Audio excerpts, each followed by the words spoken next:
All right, well, I am thrilled to be here today with all of you and these fine ladies. For those of you that do not know me, my name is Melissa Chambers. I have worked for Marriott for, I think, 23 years, started when I was 5 years old, of course. Been in event management 21 of those 23 years, and I've been in catering sales for the last 2 years. So I have been in all of your shoes at least once or twice.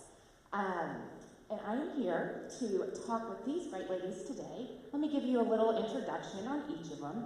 At the end here, we've got Stephanie Smith, who began her career with Hyatt and worked in hotels for 7 years before transferring over to marketing agencies. She then opened her own company, who she works in or runs as the CEO for now, which is Cogwheel Marketing, 6 years ago, and she's been a fantastic partner to us at PCH Hotels. Stephanie is a Virginia Tech grad, just like our own Tony Davis. Go Hokies. Apparently sometimes they speak Hokie on calls together. Okay, not sure what that sounds like, but sounds fun. I have to keep up with football, that's what that means. All right. She is a frequently requested keynote speaker due to her level of expertise and ability to relate to people on any level. And she has most recently been the keynote at the HSMAI National Conference, amongst several others. And then, as most of us in the room, we know Ms. Tina Watkins here. She's our Director of Sales and Marketing at the Renaissance Montgomery. Tina has over 15 years of sales experience, starting out in advertising sales for an NBC affiliate in Columbus, Georgia. Her transition to the hospitality industry began at the Lodge and Spa at Callaway Gardens, where she worked her way up from various hotels positions to become a sales manager. Tina joined the Renaissance Montgomery in 2015 as a senior sales manager before being promoted to the assistant director of sales and now in her current role as director of sales and marketing. Tina is one of 8 children, thus her remarkable focus and organizational skills with her 4 children and her team at work. She rises at 4 a.m. each morning to prepare her family's day and hers and ensure everything is covered. You don't ever want to get the look from Tina when something isn't right. How does that look like, Tina?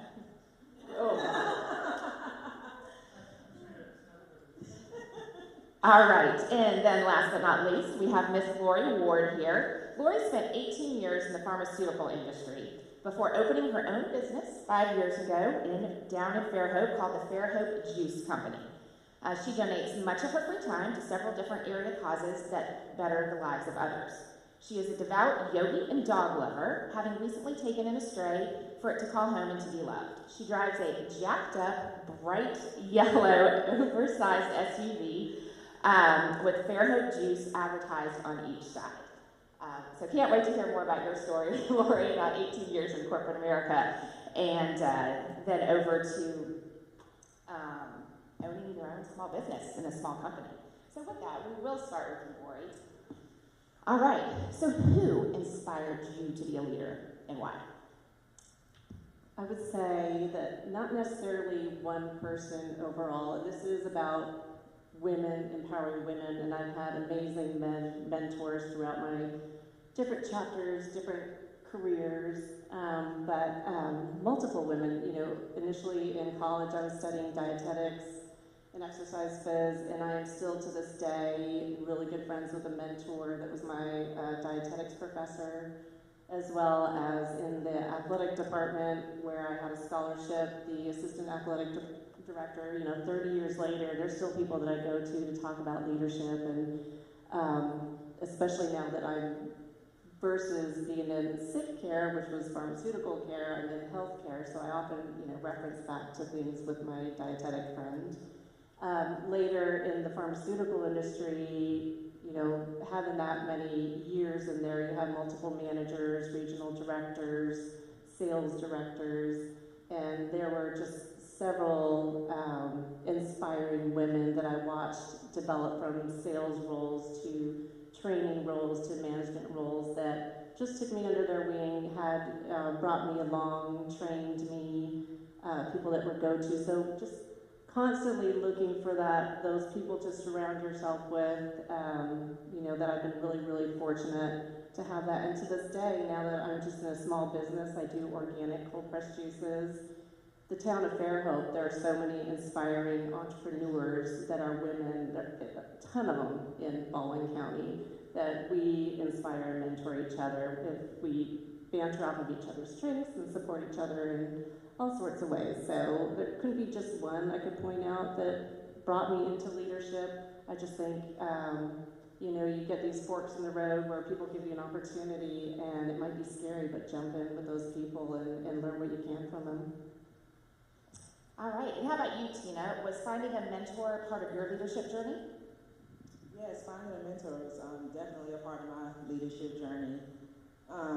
When I entered the hospitality industry, I didn't know anything about it because I came from advertising sales. So once I got into the industry and learned that there was this whole sales department, I was like, oh my goodness, how can I do in sales? So I had a lot of mentors along the way, people that I knew I could learn from who have been in the industry for many years.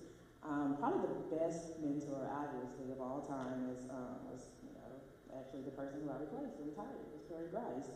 And I learned from him the importance of having a mentor, someone to teach you and, you know, show you the way, and, you know, you open up to that person and let them know what your ultimate goals are and what your career is, and they, you know, kind of take you under their wing and show you the steps you need to take, constructive criticism or feedback, and, you know, tell you the things you need to work on. So without having a mentor, I mean, I probably wouldn't, you know, be where I am right now, because, I mean, he played such a pivotal role in my success. So I encourage women to, you know, once you get into your field, certainly seek out a mentor, someone who can help you grow, who can be honest with you, have tough conversations, lead you, guide you, kind of help you get to where you need to go. You know, that's what I found in my mentor. So. I think you bring up an important point about having a mentor that you're able to have tough conversations with about yourself. And that mentor is able to tell you things that can make you better and help you grow. Because getting that honest feedback from someone that you're not going to get in trouble with, like a boss, is very important. I was going to say, I think a lot of people wait for like that self-appointed mentor, or you wait for that kind of formal structure, and I think the waiting, I guess I look back and I think there were people that are mentors, but it was like a unspoken thing. And sometimes you have to go to that person either inside your company or outside your company and be like, look, I need help in these areas. And I've had people come to me and they've said, will you be my mentor? And I'm like, well, what are you looking for out of this relationship? So be like forward about what your ask is so that you can actually get something out of that kind of reciprocal relationship. So Stephanie, what is your leadership style? So sometimes I can be a little bit much for people to take. Sometimes I have to feel like, depending on certain scenarios, I have to kind of tone it down until people get used to me. But over the years, you know, leading people, leading a team is very hard. And what I learned probably too late was what was my kind of style. And so I love going on this journey of self-awareness so that, I don't know, has anybody ever taken DISC, D-I-S-C? The HR people, yes. So, but I mean, it's once you start learning about who you are and how you fit, you realize that a lot of people's brain doesn't work like yours.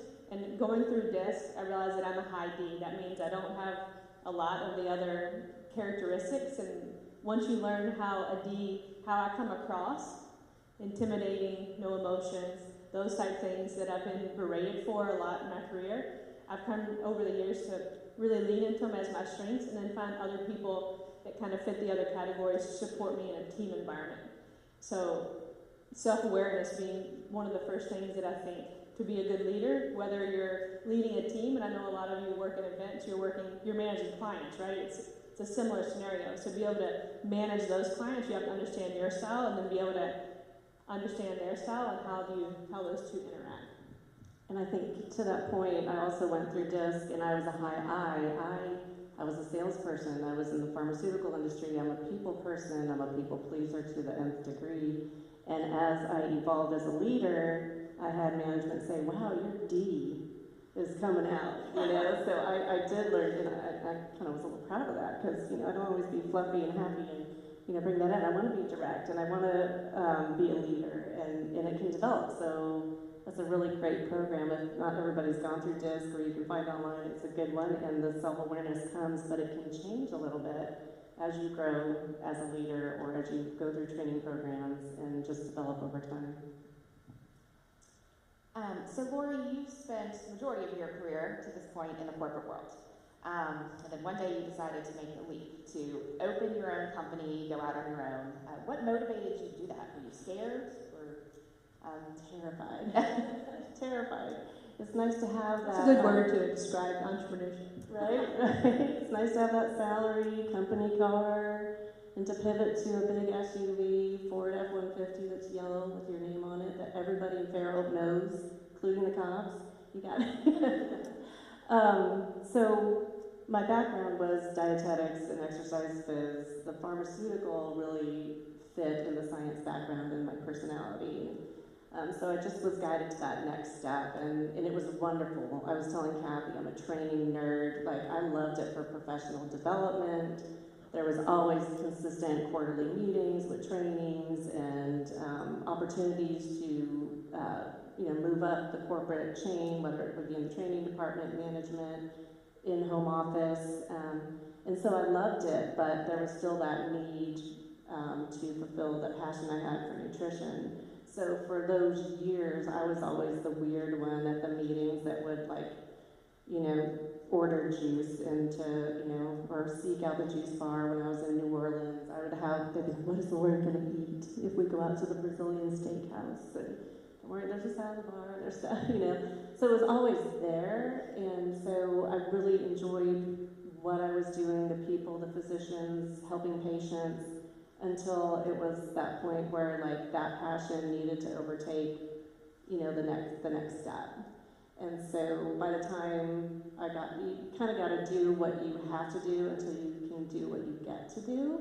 And I felt like all the training and preparation we had in my sales training helped me become an entrepreneur. And when it got to that point, I wasn't scared. I went out to a conference, bought a very expensive commercial juicer, and then I'm like, okay, what's the next right step? And I started it, and then a few months later, I officially retired. And I remember going into the restaurant that I was renting space, and the owner of the restaurant yelling to the kitchen staff, Lori has quit her job, and everybody cheered, and it was a wonderful day. And it's not that it's always easy, both working for someone versus working for yourself. There's give and take, but it's been exciting, scary, terrifying, all that. Yeah. would you change anything about what you've done? Yeah, I'm not one that would say I would change anything. I think our journey is our journey, and again, that fork in the road, taking that next step. I think there's purpose in everything, and making the best of where you are at the time. Being grateful.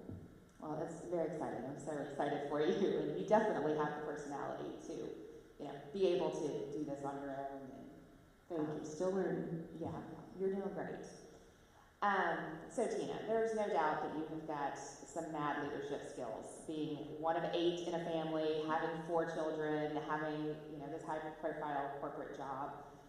What would you say are some of your top leadership skills that has, carried you along all these years? Sure.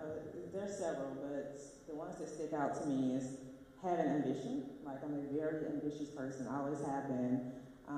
When I get to a new job, my goal would be, okay, who's the top performer? And then it becomes me and that person. So I would be a very, very competitive person. And, sometimes that competitiveness, it can rub people the wrong way, but I feel like in sales, you have to have that competitive spirit. You have to want to win. And to me, that's been the skill that has carried me this far in my career and helped me move up, is just being that competitive person. I'm also going to say consistency, because I, have been consistent throughout my career. They know I'm a top producer, top performer. You know that if you give me a goal, I'm going to reach it. So that certainly carried me when you know you have someone that's going to be consistent with every goal and every achievement, and that, helps you obviously move up in your career. So I would say ambition, competitiveness, and then the spirit to win. All right, I can contest with all of that. So. Great advice. So Stephanie, you have this awesome podcast that you did. I would advise you all to look it up if you haven't heard her on her podcast already. But in that podcast, you mentioned that you enjoy conflict. I think that most of us in this room could probably agree that we do not enjoy conflict. So why is that, and what makes you tick? Yeah, so let me first give a shout out to Rachel Vandenberg. She does the Travel Leader podcast, and she also does an Accelerate Women's Conference every year in the Northeast. So I highly recommend it, and it's specifically for women. But on that podcast, like I talk most of the podcasts and speaking engagements, I talk about digital marketing, which is my safe space. And Rachel's like, well, now I'm going to start talking about you, which is not so comfortable for most of us. But on that, in that journey of self-awareness that I talked about, I went through something with my number 2, where I didn't feel like she was like stepping up and wasn't like taking care of some of the kind of employee issues that we had. And so we went through this thing together where, again, DISC is for, also if you do Thomas Killman conflict resolution style, there's also for conflict, how do you handle it and embrace conflict.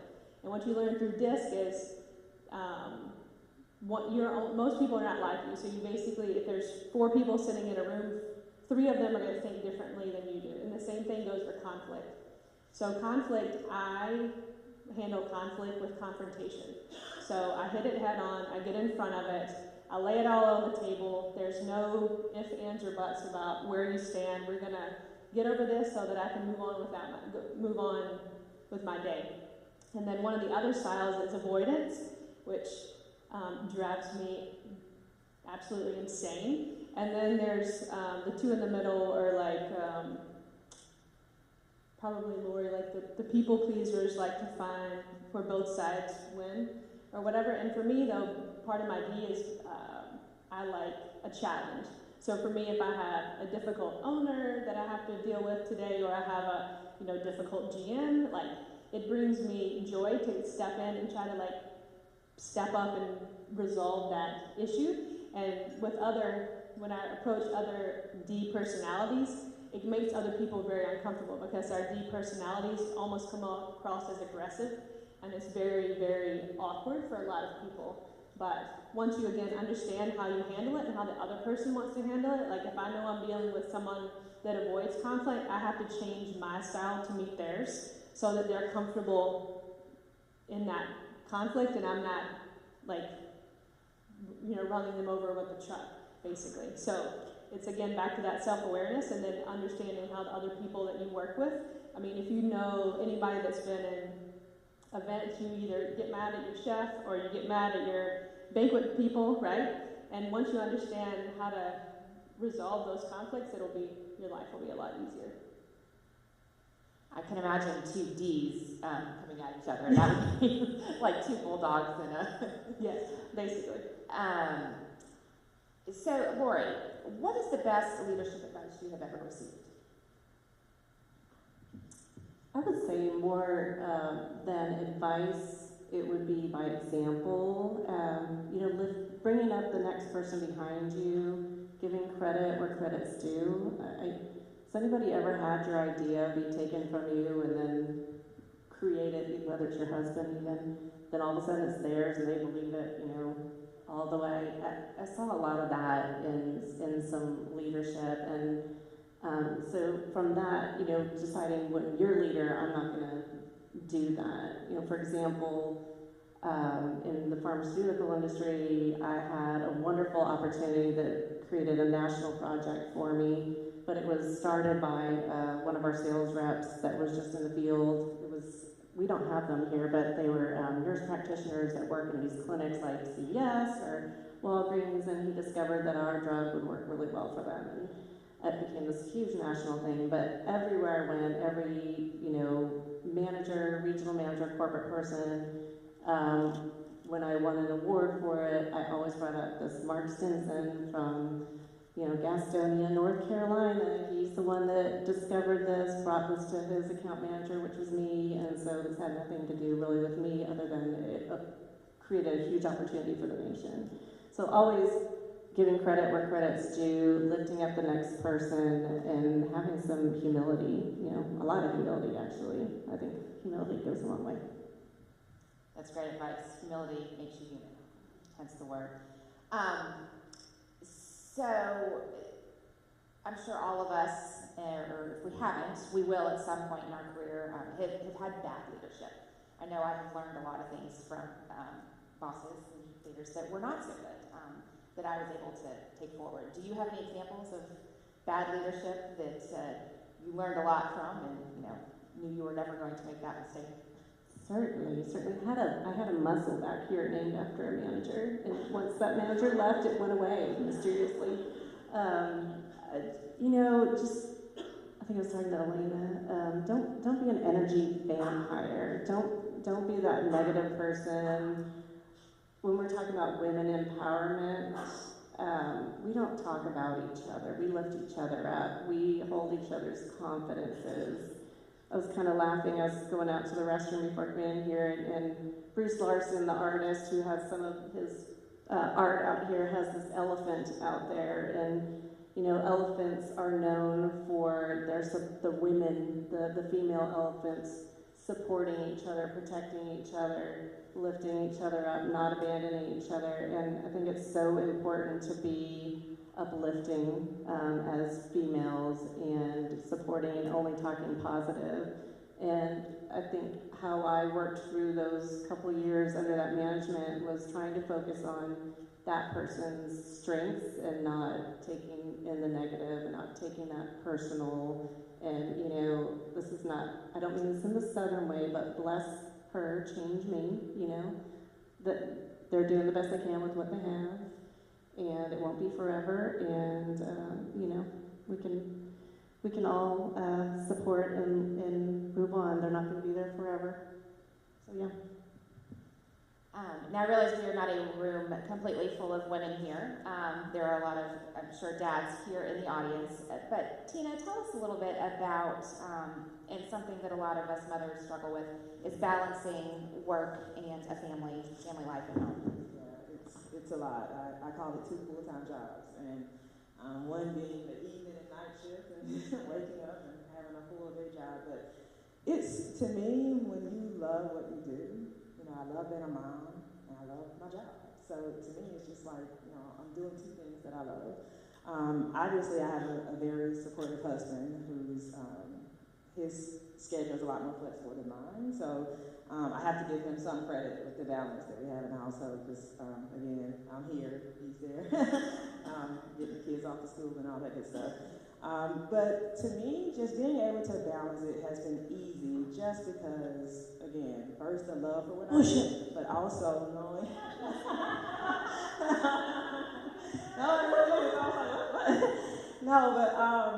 knowing that what I'm doing is actually benefiting my kids. I have to have that visual that, me coming to work every day and, getting home and it's almost dark and so feeling like I don't have enough time with my kids, but understanding that what I'm doing is really for them, and just knowing too at work, the harder I work, the better I perform, the better their life is.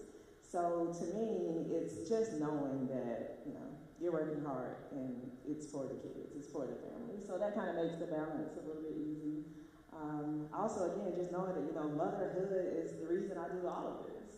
Being able to provide for my kids and to show them that hard work pays off. So it all, to me, is all intertwined in some way. So it is an easy balance. Sometimes it can be difficult, especially when the kids have sports and you're trying to figure out, okay, well, I have a client meeting at this time, and I miss my kids' game. It's just, trying to figure out that fine balance. But overall, to me, it just comes second nature. I've always been a hard worker. I always knew that I was born to be a mother, so to me, it's all just a part of the whole management of my life. Yeah, well, you're going to rest easy one day when all those kids get out the door to college, aren't you? Well, one is 20 months, so it's going to be a while. I got it. It is not easy. I don't know.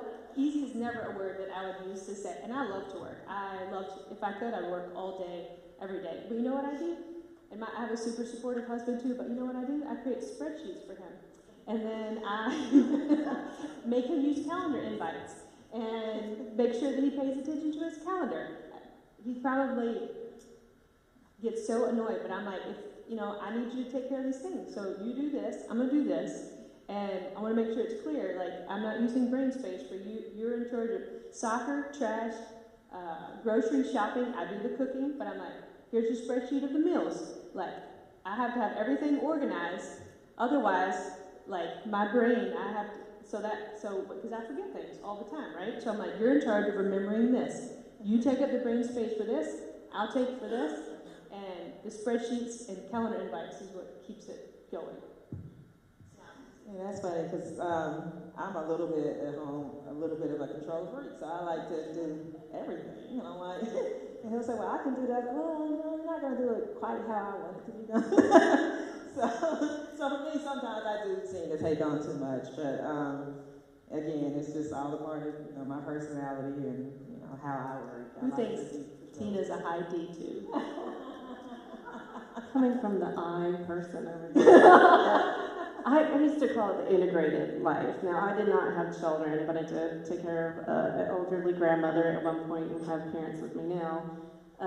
So from what I understand in events, you all don't just have the 9 to 5. When you are actively in that role with that event going on, you're responsible for all that success of that. And talking about the worrying about catering and worrying about your chef and all that kind of stuff. So I think it's just setting that mindset of, my life is integrative. I have my time here. I get my stuff done here. But, you enjoy the weekends. You get some weekdays where you're possibly off and can find that time for yourself. So, it's just a little bit of mindset and perspective can make it a lot happier job, I think. You're exactly right about that mindset and perspective. Being out of events now in the past 2 years, I miss my Mondays off by myself. My husband's at work and my daughter's at school, and I don't have that me day anymore.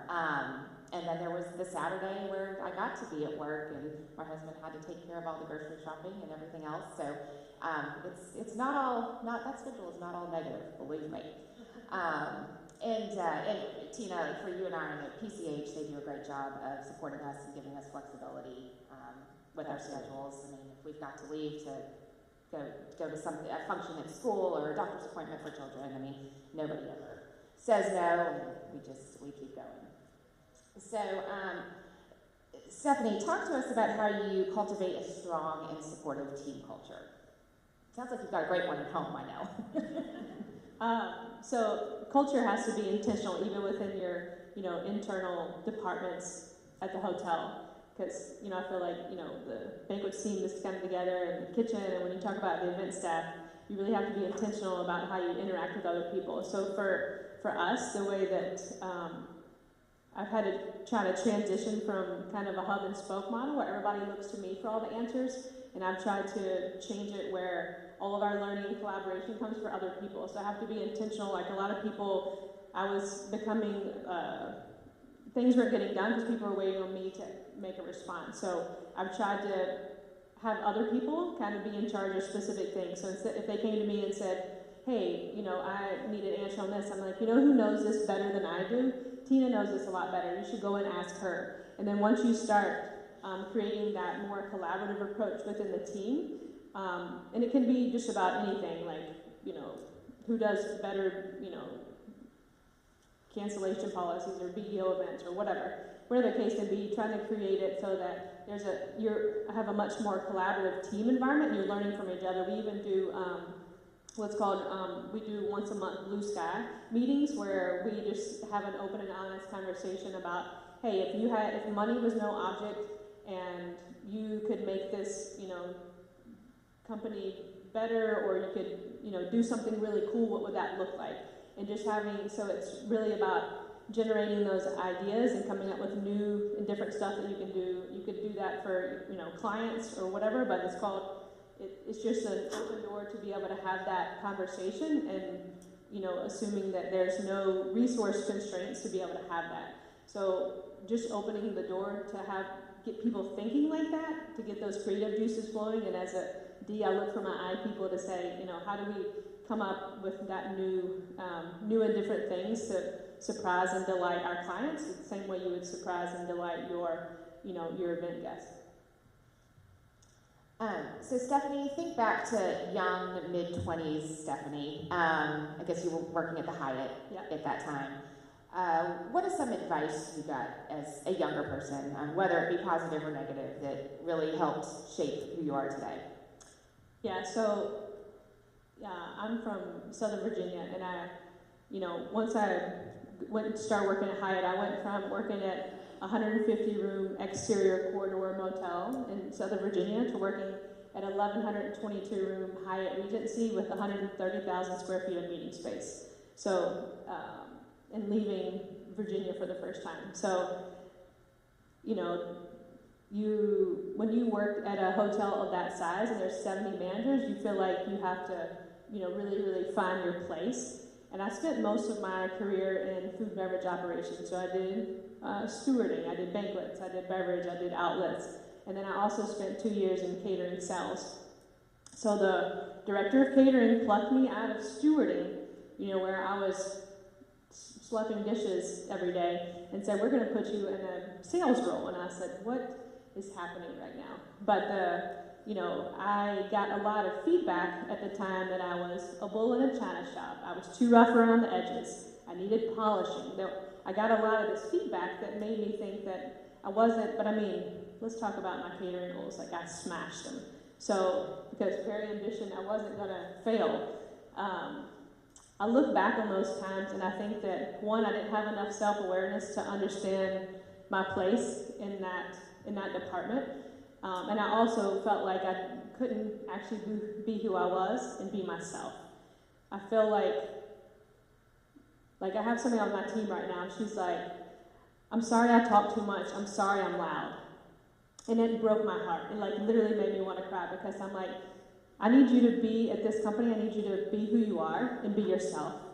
And I said, don't you ever apologize for who you are. It literally brings me to tears to think that she was being told to not be herself over and over, that she was trying to change who you are. And I feel like now I'm much more confident in my own skin, again, going through that journey of self-awareness and being like, how do I be true to myself all the time? And yes, that means wearing bands on stage. Even when I'm a keynote speaker in Charlotte in front of 900 people, I still wore my bands, right? But all that kind of goes in hand, and I look back on that negative, and I think I took it too hard, but it's also, a reflective place to be like, where is this, feedback coming from, and how do I, change it and still be who I am? All right, excellent. Lori, have you ever been discouraged, or so discouraged that you wanted to quit a job that you had at some point? At least every other week, I'm sure. Sure. Burnout's a real thing in anything you do, and I think the way I avoided burnout, whether I was in pharmaceuticals, once a year I would do something for myself that helped me feel like I was nurturing that thing for myself, whether it was a cooking class or another training on health and education. So I tried to do things so that I wouldn't get into that burnout and want to quit. And even today, pretty much a one-woman show with some help from some friends at the juice shop. It's, not this big franchise. It's just a really unique little place that I feel like I'm nourishing people and helping people.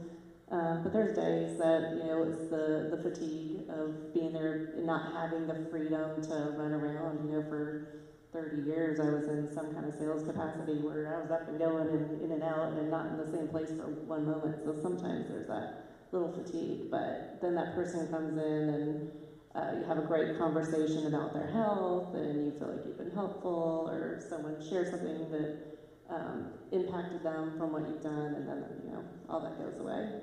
So find the little jewels in your day to keep you from burnout.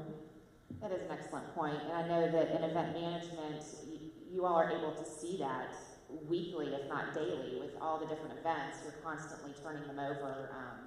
It's not like you're working in a project that takes 6 months to complete one project. If your client's not great this week, you might have 3 that are awesome next week, and it really just invigorates you. I enjoyed seeing, actually on the screen in the breakfast room, everybody's, the feedback from clients and pointing you out, and I thought that was really nice that PCH was honoring that about you. We need that good, positive feedback from customers. Yes, absolutely. Google reviews on my side. Next time you're in Fairhope, everyone, please make sure. I know I will make sure. Where's Becca? Becca Bennett, I need my Google review. So in terms of burnout, I'm gonna ask both of you. It doesn't matter what industry you're in, what job you're in, whether you're working for yourself or whether you're working for a company, full of thousands of people. What are some things you guys do for yourselves to help alleviate burnout? My happy place is baking. Right? So I love looking up new recipes and just trying different things, and that kind of helps me, just balance any stress or anything that I'm dealing with. Really would be that, and I also enjoy reading. So a new thing that I'm doing now is kind of getting into leadership books, reading different leadership styles, and just trying to better understand that whole leadership role, and managing a team that has so many different personalities. So that's been very interesting because, as a leader, I think you do have to try to mold your leadership style to make sure you're accommodating everybody on your team, as opposed to just coming in and say, this is how I do things, and you're all going to fall in line. That obviously doesn't work. So I've been enjoying reading all these new leadership style books and just trying to figure out, get new ideas and, new ways to connect with the team. So that's also been sort of like a debrief for me. Just kind of keep myself focused as well and not feeling like, oh, every day it's, I'm doing something this way. What are new ways to get my message across? So that's been a way that I keep myself from burning out. And I'm not close to burning out. I'm new to this role. I'm enjoying it. But still learning, still growing. For me, I also like reading as well. We as a team like to read books. So right now we're reading Unreasonable Hospitality. I don't know who anybody read Will Godar's book. A couple of you, yeah. Oh, quite a few. So that's a good one. I also, as a team, we've read Energy Boss. So if you need something short and it's a business fable, that's always a good one. But for me, about avoiding burnout, I like to travel. So David knows I have an RV. So I like to go out and do all of the outdoor things and then just really unplug from so that hopefully there's no Wi-Fi and no way for me to get online to keep me off. And then up until my gym closed, I was doing kickboxing. So I would want to punch things. That's how I took out some of my. So what are some places you've traveled in the RV? This intrigues me as a future life of mine. We just moved from Massachusetts back to Colorado, so we took a 2-week road trip, and we went down through Cape Cod, and then Hershey Park, took my son to amusement parks, and then up through Ohio, where we have some friends, and then Lake McConaughey, Nebraska was probably one of the most beautiful, unexpected, beautiful places I've ever been. Who would have thought Nebraska had beaches and waterfront? And then this past weekend we were just in Capitol Reef, Utah, where we rented ATVs and we're going off-roading. So. Oh, well, that's pretty fascinating. Right. All right. So, Tina, what are you most proud of? My kids. Yeah, absolutely. So my kids, my husband, my family, just us as a family. I'm very proud of that. I've always wanted to be a mom, if I haven't said that 10 times. So definitely proud of my kids, and they make me proud every day. I'm proud, from a work standpoint, I'm proud of my team.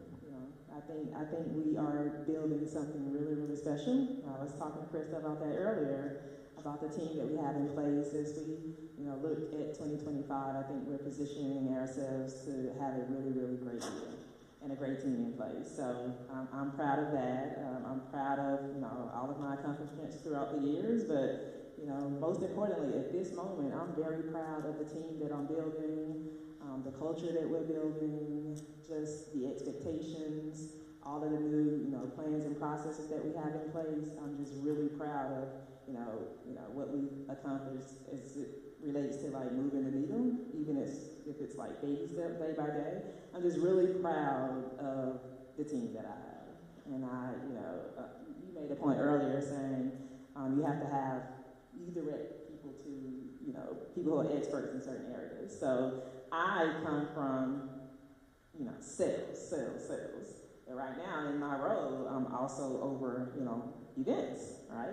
Which is, very new to me. So I surround myself with experts. I have no problem going to my director of catering. Someone comes to me with a question about events or, food and beverage menus and all that. I'm like, you know what? That question is better suited for director of events or director of catering. So being able to, surround myself with experts we all feed off each other to help, answer the questions that I may not necessarily have the answer to or who have more experience in that area. So that's been helpful, and obviously that has played a big role in our team being able to progress and put all these new plans and processes in place. So again, just the short answer would be the team that I'm building. Very, very excited about what we're about to do. I love that answer. It sounds like you've got some great people in right places and you're using them like you need to be. So how long have you been with PCH? 9 wonderful years. It's flown by, but I started my career in 2015 as a senior sales manager. And I before coming to PCH, I was more of a year and a half here, 2 years there. Didn't like this, I'm gone. Okay, promote me or I'm leaving. That was my 2 years. But when I got to PCH, I found my company. And I said, this is the company I've been looking for.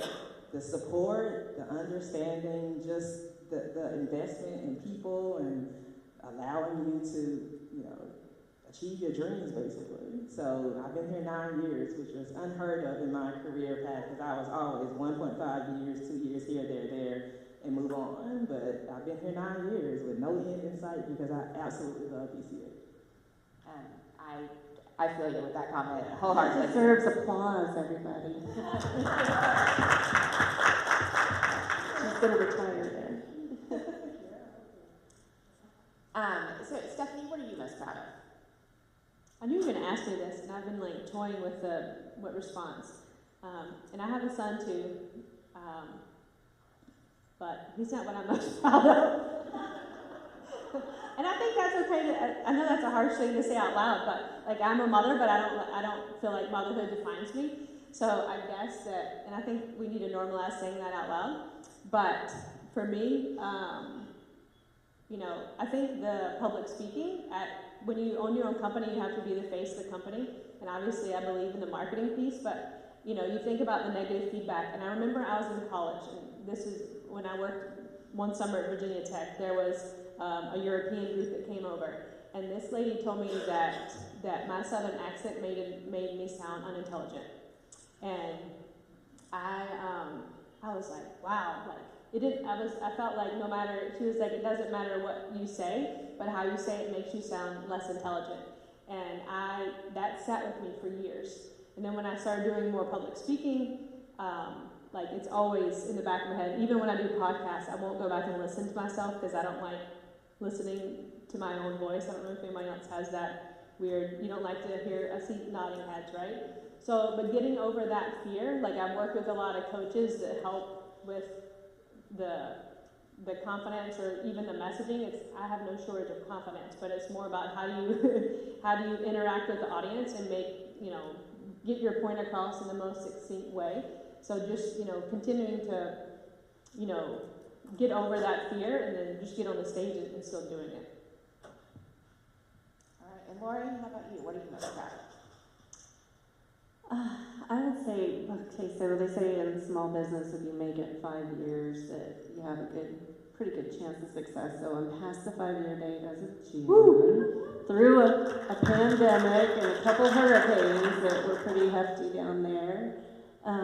But the courage to leave, basically a cush job with good retirement and jump into small business. I'm pretty proud of that, but what it did for me was afford time for me to live and work where I wanted to live, and be part of a community. I grew up in Southern California, and yes, we had community as a child, but it's very hard to have that. And where I do, Bennett comes into the store that I'm in. He met me when I first jumped ship from corporate, and I'm working the register next door just to get a little extra money while I'm making juice. And And now I'm working, another leadership opportunity I have right now is working for a nonprofit called Hope Community, and we are taking the first African American school that's just up the road from my shop, and we are creating a teaching farm with a culinary teaching kitchen.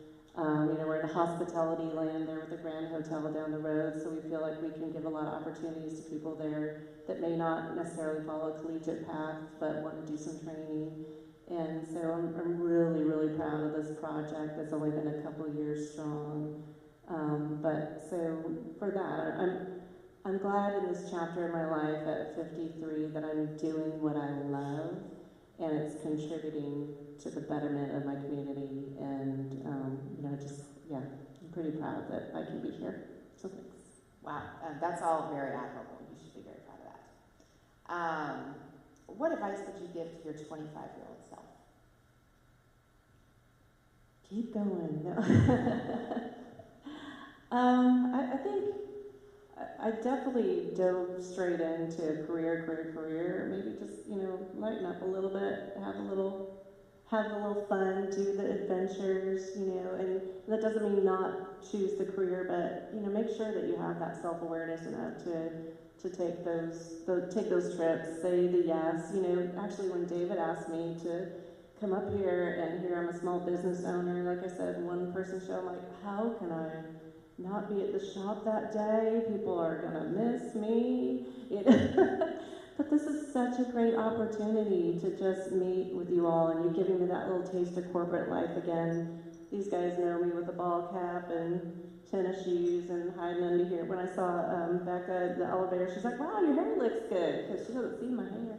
But so taking opportunities when they come, because you don't know who you're going to meet, and you don't know, it's all about connection with people. So I would tell myself to lighten up a little bit and walk through those open doors.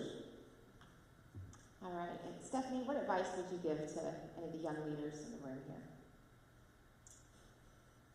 So I'm trying to think if I'd tell you advice to you as a whole group, or advice to myself. Like advice to myself, I wish I'd pick and choose my battles. Like pick and choose. My husband used to always be like, "Is this the hill you want to die on?" And I'm like, "You're right. It's probably not the hill." Like choose your battles. So I wish I'd learned that a lot sooner. And I think, looking back, I would say seek to understand more. So if you have somebody that you have conflict with or you're not getting along with, seek to understand their perspective. Ask more questions. And I think a lot of times we make assumptions, and you know what they say about assumptions. But once you seek to understand the 75% of people that don't think like you or don't translate things the same way as you, and I think that's what Tina was talking about. That's what leadership is about. And once you get into that place where you're trying to figure out what that other person needs and wants and how you can support them better, I think your role kind of evolves and changes. But it helps you create better, authentic relationships with your other team members and other departments once you understand kind of how they work. Some of the questions that I had, I'm going to open it up to the room. Does anybody have any questions for these ladies? Any advice that you would like? I know they've been around the block a couple times each. Don't be shy. Hi, my name is Shay. Miss Glory.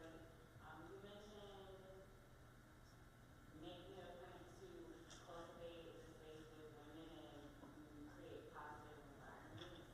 Have you ever been in a space where it wasn't, where it was the opposite? And what did you do to help change it if it was toxic or whatever the case may be? Because obviously every environment is not positive. So what have you ever been in a space where it wasn't, and what did you do to help change that?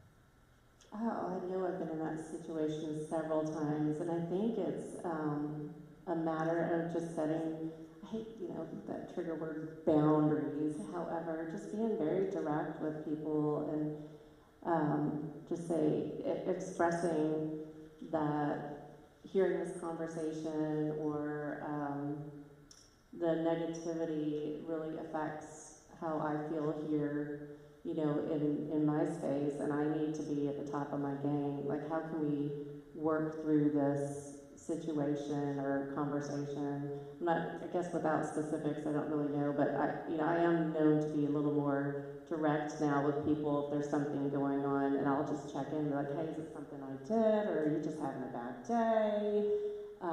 Did I do something to offend you? You know, even if you know it's not about you, it just kind of opens them up to say and kind of clear the air.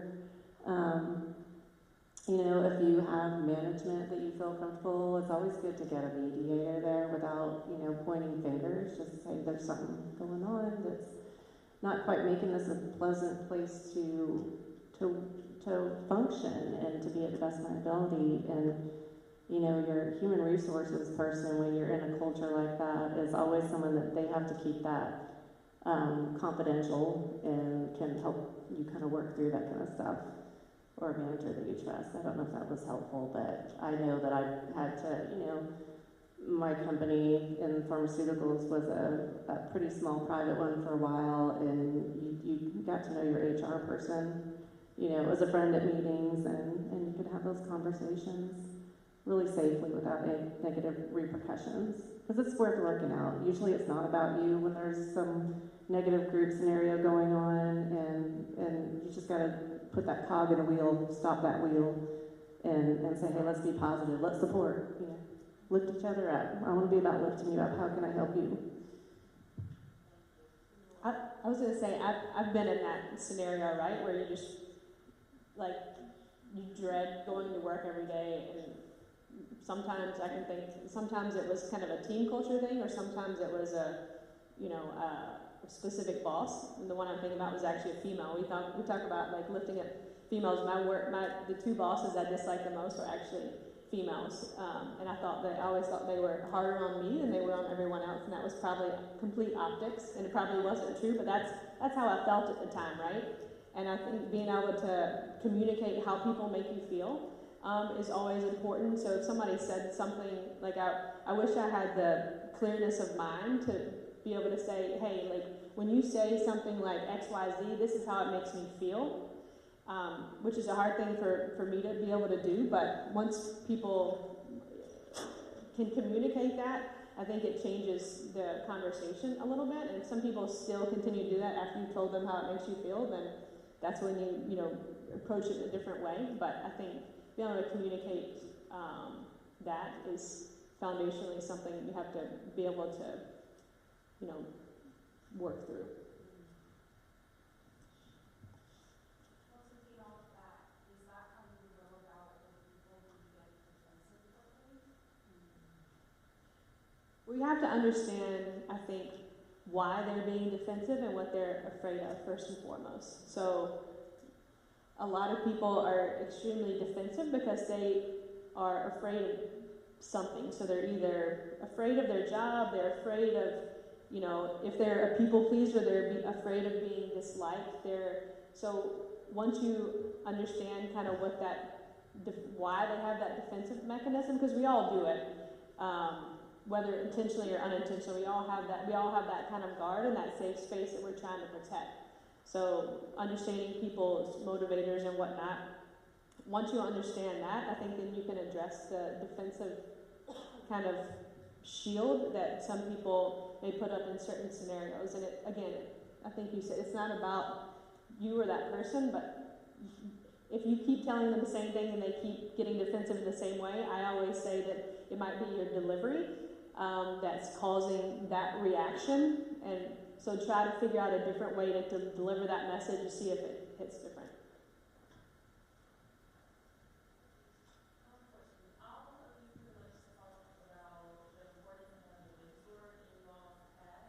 How do you go about seeking the mentor, finding the mentor that you need at first? That's a good question. So for me, it was naturally, when I first got into the hotel industry, it was, I naturally went to that top person in the hotel, which was the general manager at the time. That was my first unofficial mentor. And I think I made it clear to him because I didn't understand the industry. I didn't at all. I came from advertising. So I felt comfortable going to him and saying, hey, I didn't realize hotels had sales teams. Like, a lot of people have no idea what goes on in a hotel. And I was one of them. I had no idea there was like sales teams, accounting teams, everything. So I went to him and I said, you know, I have a sales background. I'm interested in getting in sales. Can you help me? And he said, absolutely. So I think having that initiative that's impressive anyway. When you first get to a job and you go to someone and say, hey, this is my career path. Can you help me get there?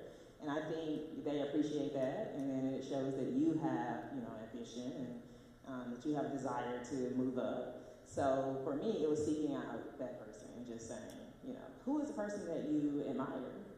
You know, who has the position that you want? And you go to that person and say, you know, I'm interested, this is my career path, can you give me advice? You know, would you be open to having one-on-one conversation and let me know how you got to where you are? Would you be open to, you know, giving me feedback? And can I tell you this scenario? And can you, you know, let me know what you think? So I think it's just having that initiative. But I think the first thing is identifying who holds all the cards. And, you know, what that position is that you want and starting with that person. But I think in a lot of scenarios, we need to find people that are outside of our company, like finding people outside of PCH. And there's within hospitality, there are a lot of women leadership organizations. Now there is a conglomerate, and I can't remember the name, but it's basically comprised of 26 different women in hospitality organizations that have kind of come together. They each offer something different. So Tina said, what is it that you got to figure out what it is you want from a mentor, because I've been in mentor-mentee relationships where they're like, hey, can we get on a call? And I get on a call, I'm like, hey, what do you need? And they're like, well, to learn from you. And I'm like, well, what do you want to ask me? And then you sit there in this awkward thing, and I'm like, I don't know, I can talk all day, but if I'm talking at you, it may not be what you want to be talking about. So be specific in your ask about what you want from that person. But I would also, I started for HSMA, I was the chair and started the Rising Leader Council for marketing. They also have a sales Rising Leader Council that you can be on, but what I've also learned through, people that are early mentees is they don't know what to ask. So I even came up, I can send it to David, we came up with a list of like 10 conversation starter, like topic starters, so that when you find that person, you get into it, you can get very intimidated by talking with somebody way, way more senior than you. If you, either lack confidence or you don't know what to say, that kind of gives you the springboard to be like, oh yeah, this is a good question, or ask ChatGPT, like, what are some questions, so that you kind of come to it and you can control that conversation. Some of the best mentees I had, they would send me an agenda in advance. They'd be like, these are the 3 things that I want to talk about. And I'm like, sweet, I can come to be prepared and make sure they're getting something out of that conversation. But looking through your CVB, your chamber, your local things, I'm sure they have, a lot of people are willing to be mentors. So go to that organization, like, do you have this program? I'm looking for somebody that does this or has skills in this that can so they can do like that matchmaking service. All right, anybody else?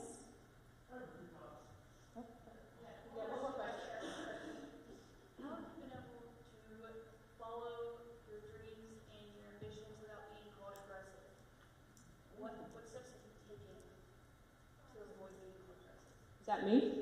Or Well, question. She said, I think what you're saying is how, like, people, if you go for what you want and you're direct, people often call us aggressive.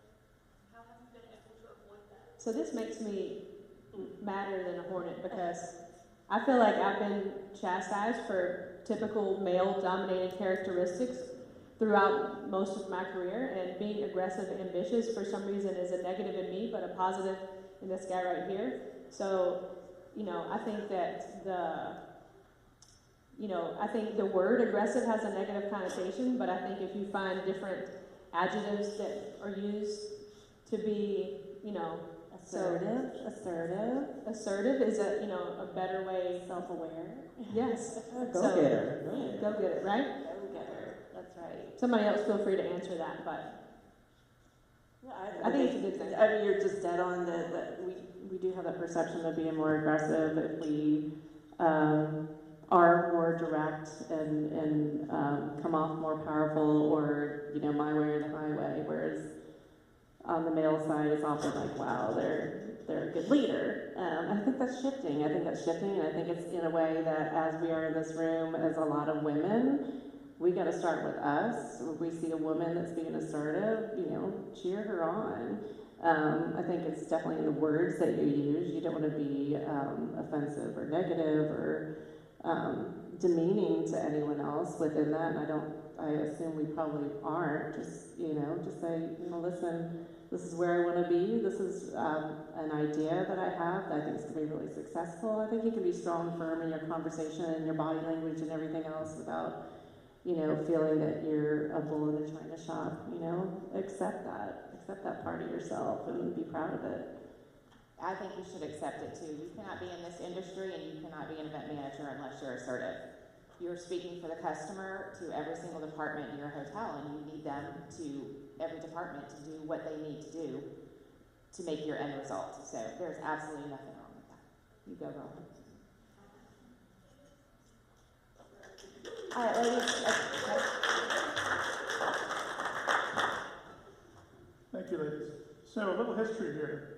Tina was the sales manager at the Lodge and Spa in Keller Gardens when I met. I think we figured out she was 25 years old, but no kids. Now she's 29 with 4 kids. I'm not sure how that all worked out. But interesting, Christy Julian, no longer Julian, was the senior sales manager, and I hired Perry Grice to be the director of sales. So this team kind of knew each other. Perry's since retired, but you see how it's kind of played out. And Stephanie, when Ben Hope, those who knew Ben, left the company, we needed to upgrade our commercial strategy, digital strategy. And I interviewed 3 different companies, and then she was referred from someone who does her job at Interstate Hotels, who I used to work for. And I knew when I spoke to her, I think we spoke on the phone first, we Zoomed once or twice. And I was speaking to someone who was far more intelligent than I was about this particular topic. And I was enthralled with our conversations, and I just drooling like, okay, Tony, this is where we got to go with it. And he's like, whoa, slow down, Tony. But it's worked out beautifully. And we have a symbiotic relationship, and I think some of you have seen or met Jill Schwager, who's our immediate contact, Stephanie's supporter, and it's taken us to new heights. It's trackable data that shows the results they provide. It brings us more money, so exciting. And Krista turned me on to the Fairhope Juice Company and Lori, because I'd heard about it, and she said, yeah, I popped in there and had a lot of great things. So I stopped in, and I'm Saturday morning at 8:30, like clockwork. But it's really neat to go in there as when the other patrons are coming in and hearing her talk so confidently and proud about her product. And if you go in and, you know, someone says, hey, I'm dehydrated, or I'm sore from a workout, I've got a little bit of a cold, and she goes right to the remedy amongst all the different flavors of juice. Flavors is not the right word, but the metrics of the juices to help them get back on track. So it's been interesting for me. And there's times when I've joined in the conversation. You've learned a lot from me. My D. And Melissa as well. So Melissa was the director of event management. Jonathan McKinney called me and said, Melissa doesn't want to do this anymore. She has a daughter at home. She wants the lifestyle, yada, yada. And I go, okay, who do we find to come in behind her? And she says, well, he said she wants the director of catering role, which happened to just open. Perfect pivot for her and her career and her life. And delighted, you know, she was such a knockout at the panel last year. And I thought she'd be a perfect moderator. Don't you agree? Yeah. So, thank you, ladies. I've recorded, we have this recorded as well. So we get confident we can, you know what, digital marketing, take it and run. Thank you very much. So we're going to, go ahead.